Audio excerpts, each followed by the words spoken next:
All right, guys, I've gone over this before a number of times. I have videos regarding the door skin install on my Blue Ox page, a couple other pages, YouTube, but I'm still getting a few questions. And what I'm going to do this time is I'm going to do a whole video on this, and I'm going to place a QR code in the box so that when you do receive your skins, then you'll be able to click on that QR code and it should take you right to a video. It might be YouTube. I'm not sure where it's going to be yet. I haven't done it. But so that might make it easier for you guys that have the questions regarding install of the door skins. But please do keep in mind, I don't mind answering questions. That's what this is all about. So maybe this might help you a little bit. And so let's get on into this. This is an old door. And I'm going to talk about a couple of other things as I'm doing this. This door, as you can see, the window's all messed up. And I know I see it all the time. You say, oh, just go to your local boat place and they'll stitch that in. Well, that ain't going to happen.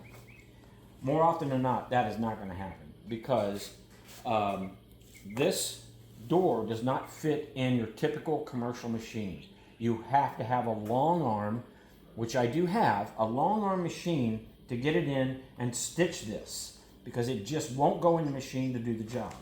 So I've had guys say, hey, I took it to my local boat place, and they said, yeah, they could do it. And then once they got into it, they found out they had to take the skin off the frame, put in a new window, and then they couldn't get the skin back on the frame because there was no material left to stitch it back on.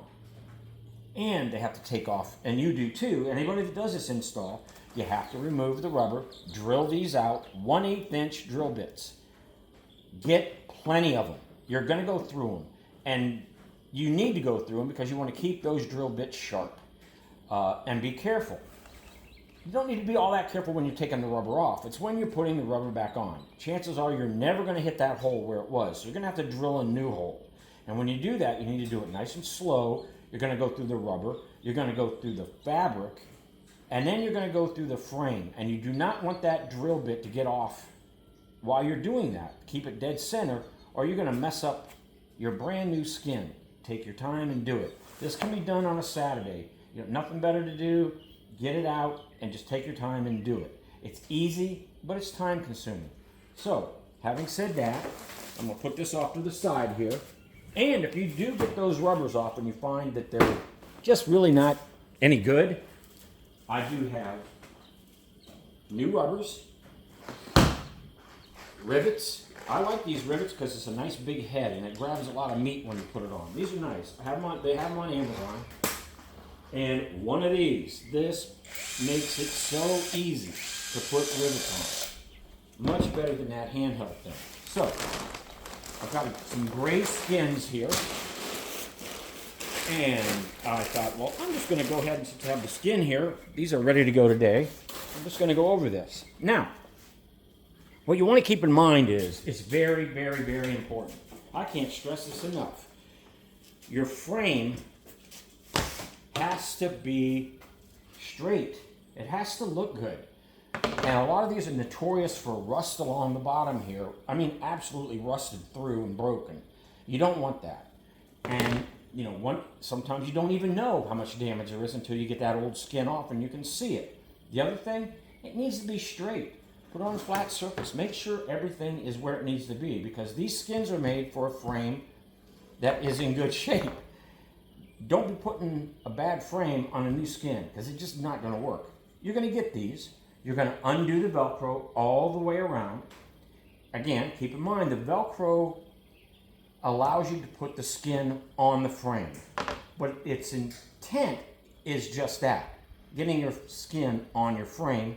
Your rubber riveted on, that's what finishes the job. Even though if you never put a rubber on, it's still not going to come off. But, so, I've just redone the skins. I had them to the point where I made them a little bit, maybe a little bit bigger than they needed to be because some guys' frames are a little bit off.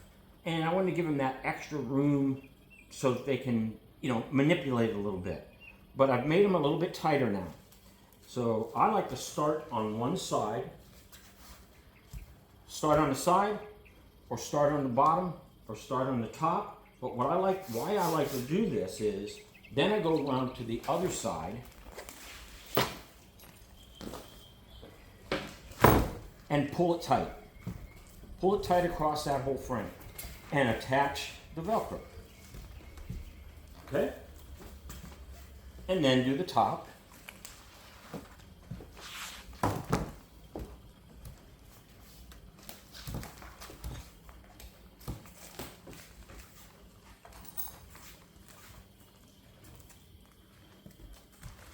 Okay? All the way around. Now the bottom. Now this still gives you that opportunity that if you don't have it quite right, just take it off, do it again. But look how nice and tight that is. Really nice and tight, okay? The other thing, on that old skin you're tearing off, you're gonna have one of these. You wanna keep that. Cut it away, cut it off that door skin. Right up here, there's a peel and stick Velcro. And it's tough. You're gonna take that off your door, you're gonna place it on that piece you saved, and then you're gonna put it right where it belongs. Right there, okay? And that keeps your door skin from flapping around. All right, what else did I wanna go over? I mean, and then here's the point where you're gonna put your rubber back on, and you wanna start at the door handle. That's where I like to start. Some guys wanna start on the other side so you don't see the split. You know, wherever you wanna start, I guess it doesn't really matter. Okay? Now, I think I've pretty much gone over everything on this. If you do have any questions, like I said, I think I'm gonna do I'm planning on doing a QR code video, so you can just click that when you get these, and it'll talk you through how to install it if you forgot, you know. And there's also a rubber install video as well that shows you how to do it. I use a rubber mallet going all the way around, pulling it as I go, and then and then twist it in. Before I put the rivets on, I twist it in, and that pulls that even tighter. So tight as a drum. Okay, guys? Again, have any questions? Let me know.